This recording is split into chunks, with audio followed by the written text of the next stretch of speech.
Bwana, mambo ni mengi alafu muda ni mchache. Tumeweza kuona mama Dangote alivyokuwa akimlea mjukuu wake ambaye ni mtoto wa Zuchu, na tumeweza kuona namna ambavyo maisha ambavyo yalivyoweza kubadilika, na tumeweza kuona mama huyu akionyesha mapenzi ya dhati kwa bibi Zuchu licha ya watu wengi kuweza kumdhihaki na kumfanya ajisikie vibaya. Kiukweli natamani sana kuweza kuzungumza vingi, ila tunaamini kwenye hiki ambacho kinachoendelea sasa, Mungu atasimama na kila mtu ili kuweza kuhakikisha kila kitu kinakuwa katika mikakati na misingi iliyo bora, kwa sababu kila mtu anaamini kwenye kile ambacho anachokiamini, na tunaamini kwamba Zuchu ni mwanamke bora kwa kila mtu, na hata kwa mama Dangote pia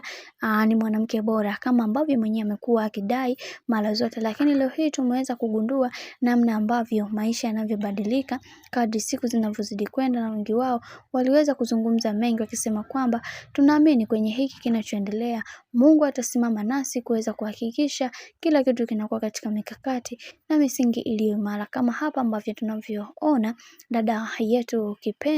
ameweza kutembelewa na mkwe wake, na wengi wao wakasema kwamba tunaamini kwenye hiki kinachoendelea, Mungu atasimama na kila hatua ya maisha ambayo watu wamepita, na kila hatua hili linalotokea katika maisha. Kweli mama Dangote ameweza kumfanya bibi Zuchu awe moja kati ya mwanamke mwenye amani na furaha kwa kipindi hiki, licha ya mambo mengi kuweza kutokea kipindi cha nyuma, ila sasa hivi Zuchu ana amani na furaha katika maisha yake, kwa sababu tayari kila kitu kimeweza kuwa sawa na hakuna tena vile vijembe vya kipindi cha nyuma. Bwana, mambo ni mengi. Mimi nikusihi, kama ndo mara kwa kwanza, basi usisahau kusubscribe, kulike, kushare pamoja na kucomment. Nikutakia siku njema na kazi njema.